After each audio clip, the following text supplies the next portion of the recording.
한 해의 절반이 지나갔습니다. 그리고 남은 절반이 남은 바로 그 정확한 경계에 우리가 지금 서 있습니다. 지나온 그 6달을 돌아보면은 여러분 당연히 감사할 것들이 많이 있죠. 그러나 여전히 또 우리 한 해 이 정중앙에 서 있는 지금 우리가 씨름하고 있는 문제들이 있고요. 아직 해결되지 않은 여러 어려움들이 또 있고요. 마음을 무겁게 짓누르는 그런 짐들이 또 있게 마련입니다. 그런데 오늘은 맥주 감사주의라 이 말이죠. 다시 말해서 한 해의 결산을 다 본 다음에 그 결산으로 인해 감사하며 기뻐하며 드리는 그런 감사절이 아니라요. 이제 아직도 한 해 절반이나 남은 아직 결산이 끝나지 않은 이 시점에서 주어진 절기. 그런데 그 절기가 감사의 절기, 맥주 감사 주일입니다. 바로 이 지점에서 성경은 우리에게 이렇게 묻고 있는 것입니다. 맥주 감사 주일은 우리에게 이런 질문을 던지고 있는 거예요. 너는 결산을 다 본 다음에 그때 감사할 수 있겠냐? 미리 하나님 앞에 감사할 수는 없겠냐? 이런 질문을 이 맥주 감사 주일 이 성경은 우리에게 하고 있다라는 거죠. 그래서 오늘은 이 맥주 감사 주일을 맞이해서요. 감사가 성경적인 감사가 무엇인지, 그리고 오늘 말씀의 제목처럼 감사만큼 우리가 행복하게 된다라는 그 비결에 대해서, 그리고 또 우리가 구체적으로 삶의 현장에서 어떻게 감사하는 것이 우리 그리스도인으로서의 참된 감사인지 그 점에 대해서 좀 우리가 말씀을 좀 나눠보려고 합니다. 그 뇌과학에 대한 이야기를 우리가 간혹 듣습니다. 현대 이 뇌과학 정말 엄청난 그런 발전과 성과를 이렇게 거두고 있다라고 하는 것이죠. 근데 이 뇌과학은요, 재밌게도 감사가요, 우리 인간의 기분을 조절하는 여러분 들어는 보셨잖아요. 세라토닌 아니면은 도파민 이런 호르몬 있잖아요. 우리 감정이나 아니면은 기분을 조절하는 그런 호르몬에 아주 상당한 영향과 효과를 미친다라는 그런 이제 결론을 내놓고 있습니다. 현대 이 뇌과학에 따르면은요, 우리가 억지로라도 감사하는 그런 훈련을 하면은요, 우울감이 상당히 감소하고 그리고 수면의 질이 대폭 개선이 된다라는 그런 연구 결과를 내놨습니다. 이러한 변화가 나타나는 그런 이유는요, 감사를 반복할수록 우리 뇌 속에 이른바 감사 회로라는 것이 강화되기 때문에 그렇다는 거예요. 여기서 이 감사 회로라는 건 뭐냐면요, 감사를 반복할 때 우리 뇌 속에서 기쁨과 안정을 담당하는 그런 신경세포들의 길이 더 단단하게 연결되는 그런 현상, 그걸 가리켜서 감사 회로가 강화된다라고 이렇게 말을 하는 겁니다. 그래서 감사 회로가 그렇게 강화되고 발달이 되면은요, 불평과 원망의 회로는 자연스럽게 약화된다는 것이죠. 그게 중요합니다. 흥미로운 점은요, 이 두 회로가, 그러니까 감사 회로, 그런가 하면은 이 불평의 회로, 이 두 회로가 동시에 작동할 수는 없다는 거예요.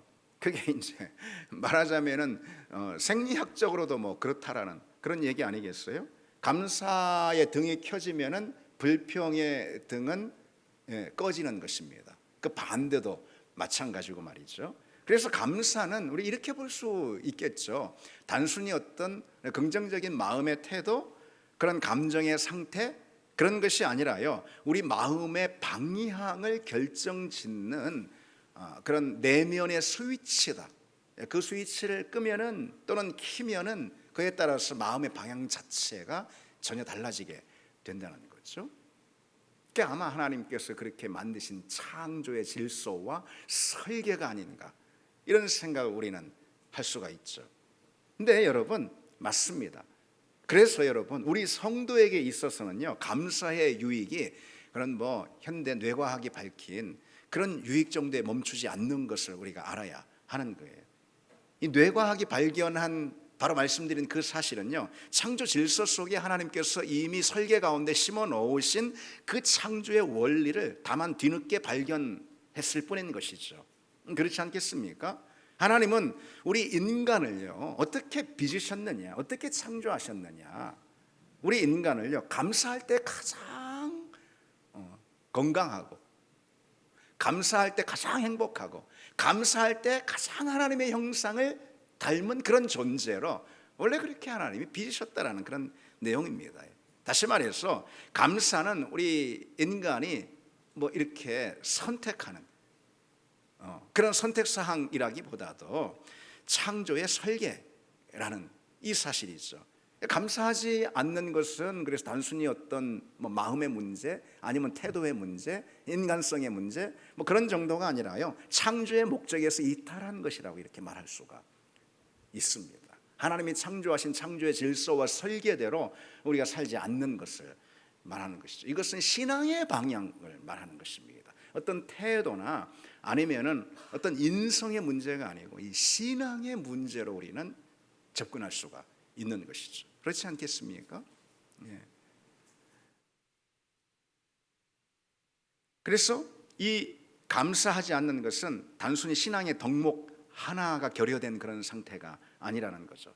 창조 목적에서 이탈한 것입니다. 바로 그 사실을요 로마서 1장 21절에 이렇게 분명하게 우리에게 지적하고 있습니다. 인류가 로마서 1장 21절에 온 인류가 하나님을 알면서도 그 하나님을 경외하지도 않고 그 하나님께 감사하지도 않는 바로 그 사실로 인해서 죄가 우리 가운데, 그리고 어둠의 권세가 우리 가운데 미쳤다라고 그렇게 강조하고 있습니다.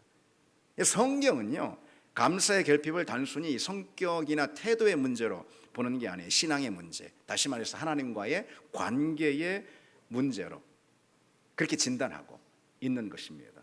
반대로 감사가 회복된다면 어떻겠습니까? 감사가 회복된다면 그건 단순히 역시 성품의 변화를 말하는 것이 아니고 하나님과 우리의 관계가 반드시 세워졌다라는 것을, 다시 말해 우리 신앙이 온전해졌다라는 것을 선명하게 보여주는 것, 그게 다름 아니라 감사라는 것이죠. 감사는 그냥 그것이 중요한 것 같으니까 감사해라 감사해라 이렇게 무조건 강조하는 것이 사실 아닌 것이죠. 감사는 창조의 질서이고 창조의 설계입니다. 그래서 금방 말씀드린 이 감사, 특히 감사의 유익에 대해서 이제 간략하게 말씀을 드렸잖아요. 그것을 이렇게 세 가지 측면에서 좀 요약할 수가 있을 것 같아요. 감사의 유익, 먼저는 심리적인 유익, 그 측면에서 좀 본다면은요, 감사는 아까도 말씀드렸듯이 우리에게 있는 어떤 우울과 불안을 잠재우고 그 우울과 불안의 악순환을 끊습니다. 그리고 스트레스 호르몬을 뭐 과학자들이 말하듯이 낮추고요, 정서적 회복력을 일으키는 그런 이제 유익이 있다고 할 수가 있습니다. 뿐만 아니라 두 번째로 관계의 유익도 있습니다. 여러분 감사를 생각해 보세요. 감사하는 사람은요, 꼭 감사라는 것이 감사의 대상 제일 중요한 하나님께만 있는 것은 아니잖아요. 감사의 대상은 서로에게도 있는 거 아니겠습니까? 그렇죠? 근데 여러분 감사하는 사람은 어때요? 상대방의 그런 수고와 상대방의 그 존재에 대해서 감사하는 거 아니겠어요? 그렇죠? 상대방의 수고와 존재에 대해서 가벼이 여기지 않는 거예요, 감사하는 사람은. 따라서 공동체 안에서 그와 같은 사람은 존경을 받을 수 있는 것이고 존중과 신뢰를 받을 수가 있지 않겠습니까? 이 바로 감사가 관계에 있어서 유익을 주는 면이라고 할 수가 있습니다. 제일 중요한 것은 감사의 유익, 신앙의 자리에서 주어지는 유익 아니겠습니까? 여러분 생각해 보십시오. 감사는 그 자체로 범사에 하나님의 주권을 인정하는 거예요. 어떤 일이 일어났는데 그 어떤 일이든 그것은 하나님의 주권의 결과입니다 라고 이렇게 고백하는 거, 그게 감사 아니겠습니까? 그게 감사라는 거예요. 어떤 일이든 내게 일어난 일이 하나님의 주권의 결과라면은 우리는 어떻게 해야 되겠어요? 그 결과에 대해서 그것이 어떤 내 마음을 불편하게 하는 일이라 하더라도 그것이 하나님의 주권으로 인한 결과일 때 여러분, 우리는 어떻게 할 수밖에 없습니까? 감사할 수밖에 없는 거 아니겠어요? 그렇죠. 하나님이 내게 주신 일이라는데, 하나님이 내게 주신 결과라는데 감사할 수밖에 없는 거 아니겠습니까? 따라서 반대로 감사라는 것은요, 범사에 하나님의 주권을 인정하는 믿음의 태도라고 할 수가 있습니다. 그러니 감사는 주님의 선하심을 끝까지 신뢰하는 그런 믿음의 행위로 이어지는 것이죠. 결국 감사는 무엇을 말해주는 것이, 하나님과 나의 관계가 바르게 서 있는지 보여주는 가장 선명한 잣대라고 할 수가 있는 거 아니겠습니까? 결론적으로 그러니까 감사는 신앙의 큰 유익이 된다라는 그런 말씀인 것이죠. 그래서 오늘 본문에 우리가 제일로 잘 아는 그런 이 하나님의 명령이 나오는 것입니다. 뭐라고요? 다시 한번 해볼까요? 항상 기뻐하라. 쉬지 말고 기도하라. 범사에 감사하라. 이것이 그리스도 예수 안에서 너희를 향한 하나님의 뜻이라 그랬습니다. 여기서 이제 기뻐하라, 기도하라, 감사하라, 이렇게 세 가지 명령이 이렇게 병렬로 열거된 것처럼 이렇게 세 가지 명령이 따로따로 그러나 이렇게 같이 열거된 것으로 이렇게 우리가 보는데, 실은 이 원문을 보면은요, 여기서 이제 아까 이것이 그랬잖아요. 정리하면서 이것이 그리스도 예수 안에서 우리를 향하신 하나님의 뜻이라 이렇게 할 때 이것이는 단수형으로 되어 있습니다. 그러니까 앞에 나온 명령은 기뻐하라, 기도하라, 그리고 감사하라, 이것들은 이렇게 해야 될 것 같은데 그러지 않고 이것은 이라는 단수형을 쓰고 있는 것은 바울의 의도입니다. 이 셋을 바울은 하나의 삶으로 묶고 있는 것이죠. 그리고 그 중심이 감사라는 사실을 우리는 성경을 통해서 확인할 수가 있습니다. 기뻐하라, 기도하라, 감사하라, 이 셋을 하나로 묶고 있는데 사실 그 중심은 감사다. 성경을 통해서 우리는 그 사실을 알 수가 있는데, 먼저 여러분 감사와 기도의 관계를 보면 대표적으로 빌립보서 4장 6절에요 감사함으로 하나님께 아뢰라, 기도할 때마다 감사함으로 하나님께 기도하라, 이런 말씀인 건데요, 감사가 기도의 필수적인 조건임을 말씀하고 있는 거잖아요. 감사 없는 기도를 한번 생각해 보세요. 기도는 하는데 감사가 없어요. 그 기도가 어떻게 될까요? 염려와 불평과 원망으로 가득하게 되고 결국은 기도의 자리에서 우리는 소망을 얻는 게 아니고 낙심하게 될 것입니다. 그러니 그 기도가 멈추게 될 수밖에 없는 거예요. 쉬지 말고 기도하라라고 했는데 결코 쉬지 말고 기도할 수가 없게 되는 거예요. 기도할 때마다 우리는 불평하고 원망하고 따라서 낙심하게 되니까요. 무엇이 없으면 감사가 없으면, 따라서 기도를 지탱하는 힘이 감사라는 사실을 우리가 확인할 수가 있는 거죠. 그리고 여러분 이 감사와 기쁨의 관계도 생각해 볼 수 있는데, 이 감사와 기쁨이 성경에 보면은요 동전의 양면처럼 같이 나오는 경우를 많이 볼 수가 있습니다. 대표적으로 시편 97편에 너희는 여호와로 말미암아 기뻐하며 그의 거룩한 이름에 감사할지어다, 이렇게. 그리고 역대상 16장에도요 너희는 여호와께 감사하라, 여호와를 구하는 자마다 마음이 즐거울지라, 이렇게 지금 말씀하고 있습니다. 감사하는 믿음을 가질 때 여러 환경들로 인해서 짓눌린 우리의 기쁨이 다시 소생한다, 그런 거 아니겠습니까? 그렇습니다. 감사가 없을 때는 우리의 기쁨이 여러 가지 상황과 환경에 의해서 짓눌리게 되는 것이죠. 감사할 때 짓눌렸던 우리의 기쁨이 다시 살아나기 때문에 감사와 기쁨이 이렇게 동전의 양면처럼 같이 나오는 것입니다. 그래서 여러분 이렇게 말할 수 있어요. 감사야말로 기쁨과 기도를 지탱하는 그런 버팀목이라, 감사가 늘 중심이 돼야 하는 것이죠. 처럼 이제 성경을 보면은 감사를 참 매우 강조하고 있습니다. 신약 성경이든 구약 성경이든 감사가 아주 많이 강조되어 있는데, 여러분 그 이유는 다른 거라기보다도 한마디로 말해서 우리가 진정으로 행복할 수 있는 길을 우리 하나님이 너무나도 잘 알고 계시기 때문에 그 하나님이 쓰신 책인 성경에 감사가 이토록 강조되어 있다고 할 수가 있습니다. 여러분 하나님 우리를 만드셨잖아요. 우리 사지백체, 우리 세포 하나하나 뿐만 아니라 우리 심령 내면 깊은 곳까지 누가 만드셨어요? 하나님 만드셨잖아요. 그러니 하나님이 제일 잘 아시는 거예요. 하나님이 제일 잘 아신다, 나에 대해서. 내가 행복한 길을 하나님이 더 잘 아신다, 이런 거죠. 그래서 감사는요, 그런 하나님 우리에게 명령하고 있는 것이기 때문에 우리가 지켜야 할 어떤 부담스러운 종교적인 의무가 아니라요, 우리를 참된 행복으로 여는 하나님이 주신 선물, 하나님이 여신 문이라고 할 수가, 인생의 문이라고 할 수가 있습니다. 감사의 문을 열고 들어갈 때 우리에게 참된 행복이 주어지는 줄 믿습니다, 여러분. 특히 오늘 본문에 범사에 감사하라 그러잖아요. 범사에는 모든 일이라기보다도 모든 상황 속에서, 이런 뜻입니다. 모든 환경, 모든 상황 가운데서 감사하라. 뭐 어려움이 있든지 문제를 만났든지, 아니면은 뭐 이렇게 그닥 감사할 만한 것이 아닌 뭐 좀 작은 그런 일들이라 하더라도 우리가 그것을 세밀하고 꼼꼼한 믿음의 눈으로 보고 그 작은 것에도 감사하라, 이런 거예요. 그게 범사에 감사하라, 그런 뜻입니다. 그래서 이 대목을 유명한 찰스 스펄전이 설교하면서 이렇게 설교하고 있는 대목을 봤습니다. 반딧불을 주신 하나님께 감사하면 촛불을 주시고, 촛불을 주신 하나님께 감사하면 별빛을 주시고, 별빛을 주신 하나님께 감사하면 달빛을 주시고, 달빛을 주신 하나님께 감사하면 뭘까요? 햇빛을 주시고, 햇빛을 주신 하나님께 감사하면은 천국의 영광의 빛을 주신다 그랬습니다. 여러분, 우리 인생의 자리에 햇볕이 비치기를 바랍니다. 여러분의 인생의 자리에 햇볕이 비치길 바랍니다. 아니, 천국의 빛이 비치길 바랍니다.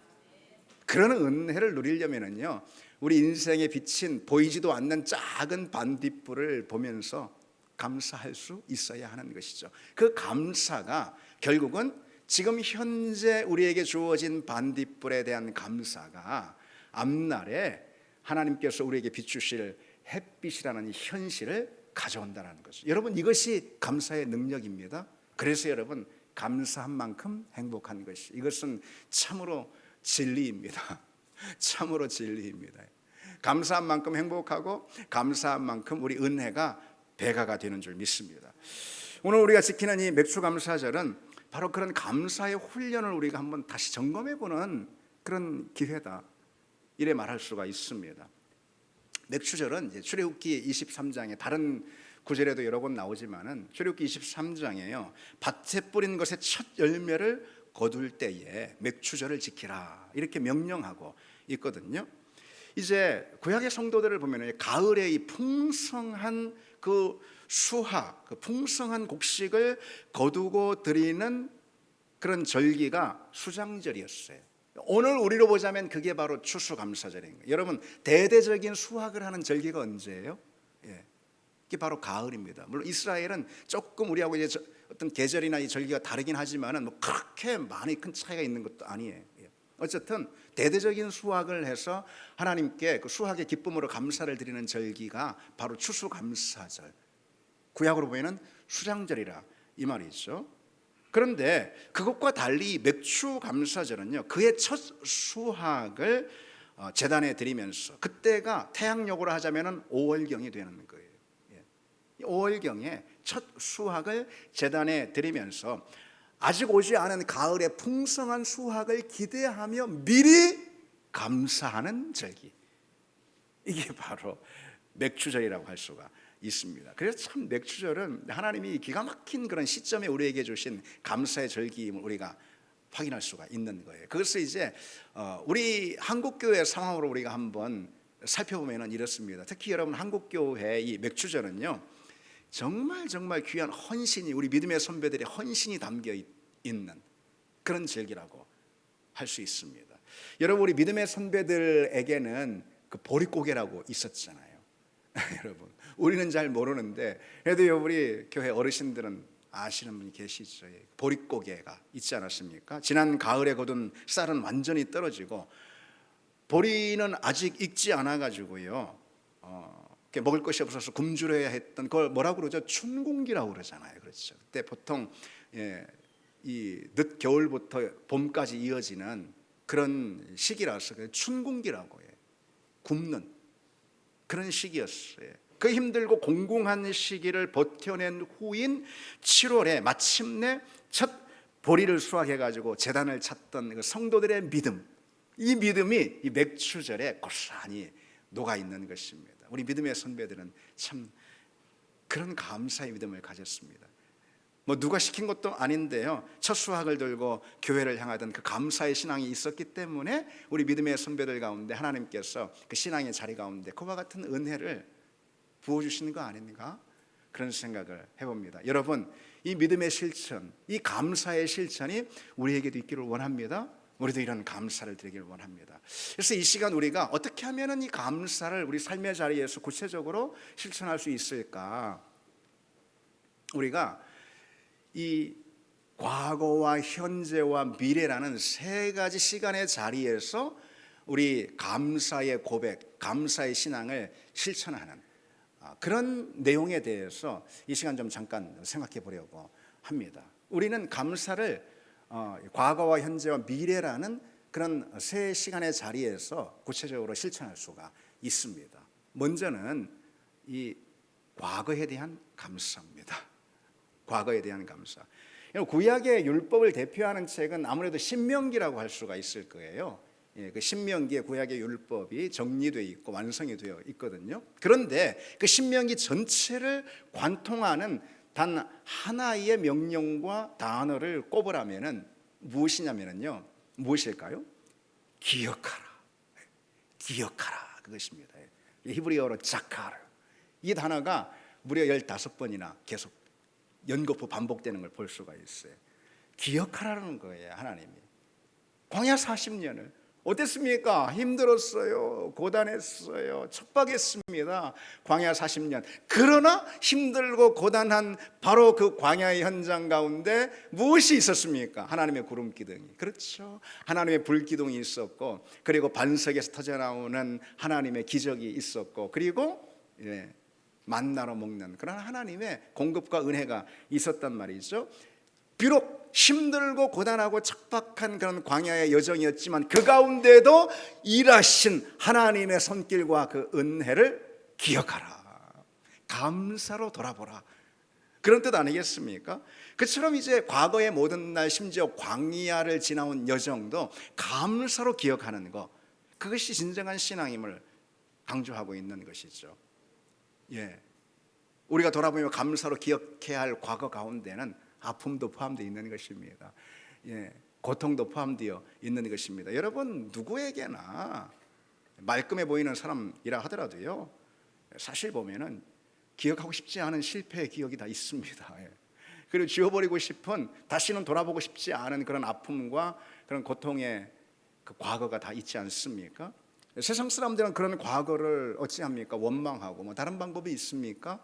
그리고 후회하고, 그러면서 철저히 상처라는 그 감옥에 스스로를 가두는 것을 볼 수가 있습니다. 상처라는, 아픔이라는, 실패라는 과거의 감옥에 자기 자신을 스스로 가두는 것이죠. 그러나 우리가 과거의 아픔을 하나님의 섭리라는 렌즈를 통해서 감사로 돌아보고 기억할 때 우리는 그렇게 할 수 있잖아요. 그렇죠?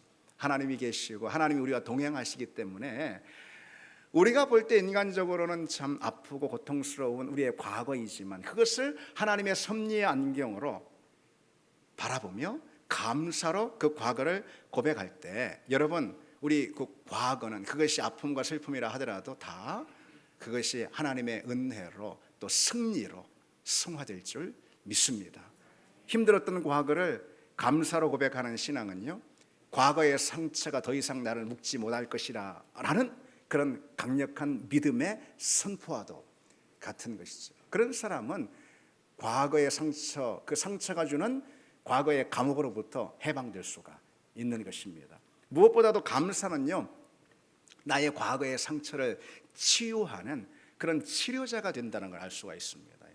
과거의 상처를 무엇으로 치유할 수 있을까? 다 지나가 버린 것, 그게 상처라는 깊은 내면의 생채계로 남은 것, 무엇으로 치료할 수 있으면 있습니다. 감사로 할 수 있다는 거예요.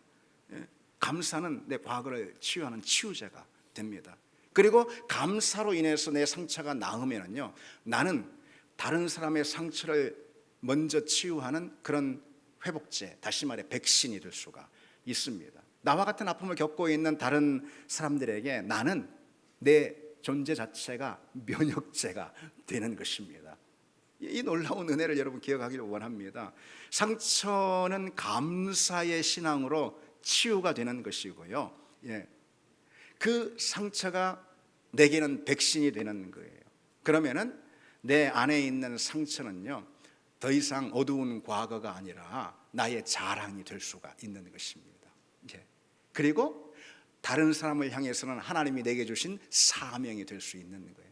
상처가 자랑이 되고 사명이 될 수 있는 것입니다. 단 그 상처가 감사로 치유되고 회복될 때 말이죠. 여러분, 우리의 과거의 모든 어두웠던 것들 우리가 감사로 하나님의 섭리를 인정하며 고백할 때 그 모든 어두웠던 과거들이 하나님의 치유를 경험할 줄 믿습니다. 그리고 우리는 다른 사람들을 돕는 사명자가 될 수가 있는 것이죠. 두 번째로 현재에 대한 감사, 이 점도 또 중요합니다. 우리는 가까이 있는 일상에 대한 감사를 좀 해야 합니다. 여러분 어떠십니까? 감사한다 하면 뭐 큰 일만 생각하는데 오늘 하루 소소한 우리의 삶의 일상들을 돌아보면서 우리가 감사할 수 있을까? 선지자 예레미야는요, 이렇게 고백했습니다. 하나님의 인자와 긍휼이 아침마다 새롭습니다. 날마다 하나님의 인자와 긍휼이 새롭습니다. 이렇게 고백하는데요, 주의 사랑과 긍휼이 아침마다 새롭고 주의 신실하심이 크시도다, 이렇게 말이죠.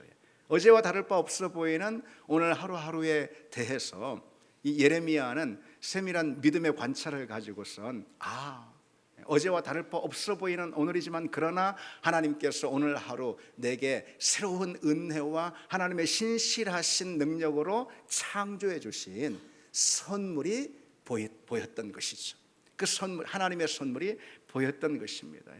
근데 그로 인해서 아침마다 주의 은혜와 긍휼이 새롭습니다 고백하는데, 그런데 여러분 이걸 통해서 우리가 알 수 있는 것은 문제는요, 하나님의 긍휼과 은혜를 하나님께서 우리에게 아끼시는 것이 아니라요, 우리가 매일같이 새롭게 선물로 주어지는 그런 하나님의 은혜와 긍휼을 자세히 살펴보는 믿음의 시야가 없어서 그게 문제라는 것이죠.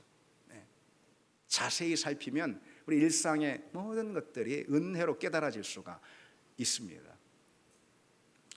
이런 일화가 있습니다. 하버드 대학의 유명한 생물학자인 루이스 아가시라는 그런 교수에 관한 이야기인데요. 어느 날 그 교수 연구실에 한 학생을 이 아가시 교수가 부른 거예요.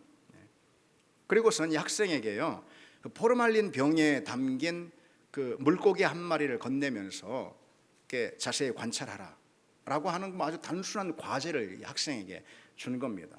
물고기를 자세히 관찰해 본 것을 나한테 보고해라, 이렇게요. 그래서 학생은 교수의 그 지시를 따라서 물고기를 1시간여 이렇게 관찰한 다음에 물고기의 어떤 지느러미 형태라든지 비늘 형태라든지 이런 것들을 관찰한 대로 보고를 했습니다.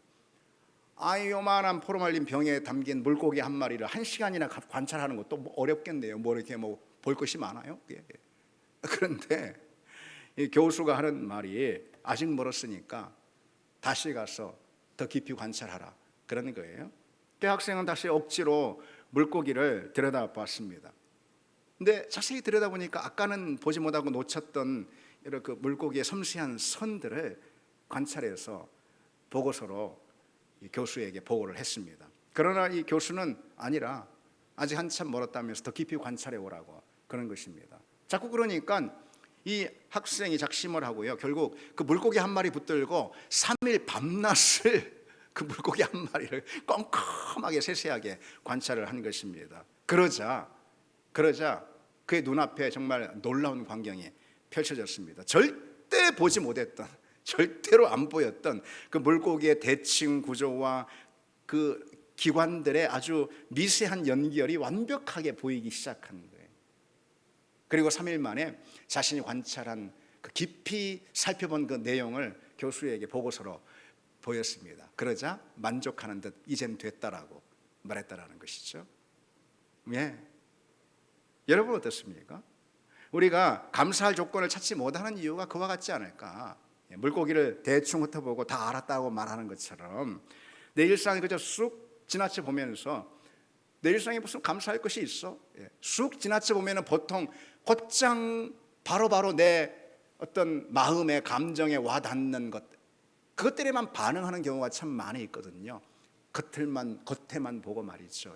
그러니까 사실은 감사할 내용보다는 부족한 내용이 더 많이 보이게 되는 것이고, 나한테 이런 것들이 더 필요하다라는 그런 주장만 하게 되는 것이고, 주어진 것들에 대해 세세히 볼 수 없게 되는 것입니다. 그러니 쉽게 감사할 것이 없다라는 결론을 내리는 것이죠. 그러나 일상을 더 깊이 들여다 본다면은, 하나님이 주신 믿음의 시야를 가지고 꼼꼼히 들여다보면은 하나님이 내 인생 가운데 하신, 하나님이 내 인생 가운데 이루신 그 놀라우신 하나님의 손길들을 우리 일상, 우리 현재의 삶의 자리 가운데 우리는 발견하게 될 줄 믿습니다.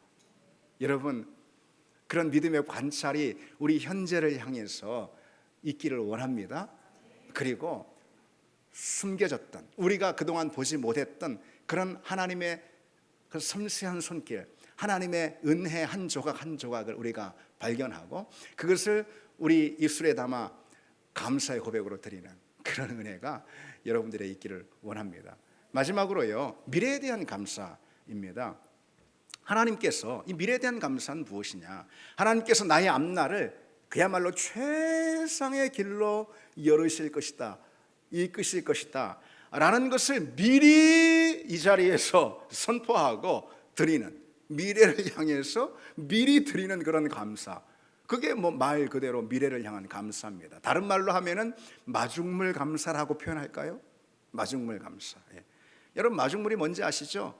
그 펌프로 지하수를 이제 끌어올리기 위해서 마른 펌프에다가 먼저 물 한 바가지를 넣는 그 가르쳐서 이제 마중물이라고 하지 않습니까? 마중물이 지하수 물을 끌어올리듯이 마중물 기도가 미래에 하나님께서 예비하신 그 은혜의 샘물들을 우리가 끌어오는 그런 능력이 된다는 것이죠. 여러분, 우리가 미래에 대해서 먼저 미리 감사해야 될 이유가 있다면요, 이 믿음의 감사라는 것이 미래를 향한 감사를 말하는 것이에요.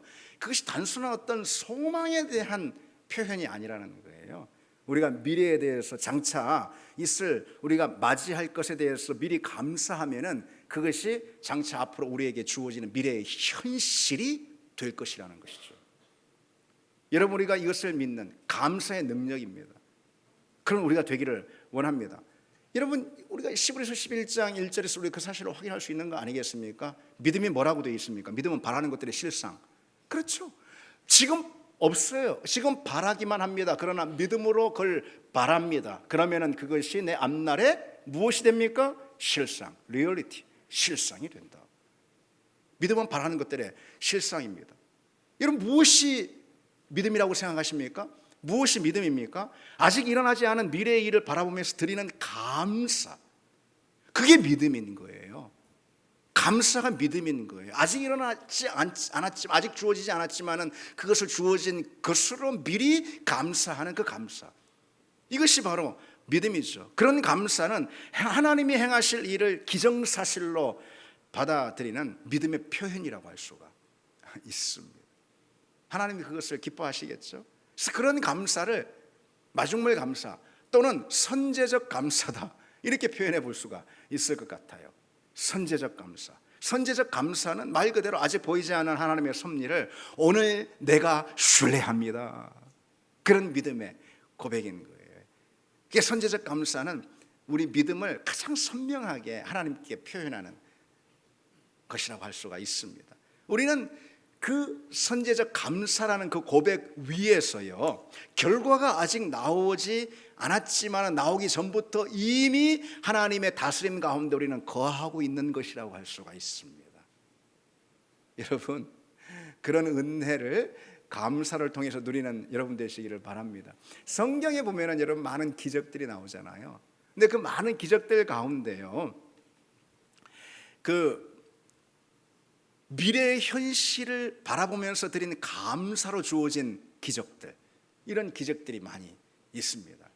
가장 대표적으로 예수님이 행하신 기적은 예수님이 많이 행하셨으니까. 여러분, 나사로를 살리는 장면을 요한복음을 한번 보면은요, 예수님이요, 나사로의 무덤이 열리기도 전에, 나사로가 무덤 속에서 걸어 나오기도 전에 뭐라고 미리 기도하냐면요, 아버지여, 내 말을 들으신 것에 감사하나이다. 이렇게 먼저 하나님 앞에 감사의 기도를 드립니다. 아직 나사로가 일어나지도 않았는데도 불구하고요. 그래서 먼저 감사의 기도를 드립니다. 이 미래에 대한 감사가 곧 죽은 나사로가 살아나는 그 역사적 현실, 역사적 사건이 될 수가 있었던 것이죠. 오병이어 기적도 마찬가지입니다. 물고기 2마리, 떡 5개 들고 미리 감사로 축사를 하십니다. 그러니까 기적으로 나타나는 것이죠. 뿐만 아니라 여러분, 여리고성이 무너진 것 역시 마찬가지입니다. 성이 무너지기 전에 온 이스라엘 백성들이 하나님의 승리를 확신하면서 그 입술 가운데 찬송과 감사를 담을 때, 그리고 함성을 지를 때 성이 무너지는 그런 현실의 역사로 드러나지 않았습니까? 그러니까 하나님의 역사와 하나님의 기적은 감사의 고백을 통해서 우리에게 주어진다는 거예요. 오늘 우리가 지키는 이 맥주 감사주일은요, 그와 같은 영적 원리를 참 잘 담아내고 있다고 말할 수가 있습니다. 잠언 3장 9절에 처음 익은 열매로 여호와를 공경하라, 그렇게 되어 있습니다. 아직 대대적인 추수가 일어나지 않았어요. 아직 가을이 아니에요. 아직 봄이에요. 근데 봄에 난 첫 이삭을 가지고 여호와께 공경하라. 이게 이제 맥주 감사주일이거든요. 이 첫 열매를 드리는 맥주절, 하반기의 최종적인 수확이 어떻게 될지 알 수 있습니까? 없습니까? 몰라요. 가을 농사가 망할지 어떻게 될지 몰라요, 아직. 하반기의 최종적인 수확의 그 결과를 아직 모르지만은 미리 여기서 감사하는 거예요. 하나님의 은혜를 감사로 선포하는 거예요. 그러면은 맥주절의 이 감사를 통해서 수장절, 우리로 보자면은 추수감사주일의 수확을 하나님이 주신다라는 그 믿음 있죠. 그 믿음이 이 맥주절이 우리에게 주는 이 감사의 의미라고 할 수가 있습니다. 여러분, 그 감사를 우리가 다 갖기를 원합니다. 모든 결과를 다 본 다음에 결과를 맛보고 감사하는 건 뭐 누군들 못하겠습니까? 여러분, 그게 감사입니까?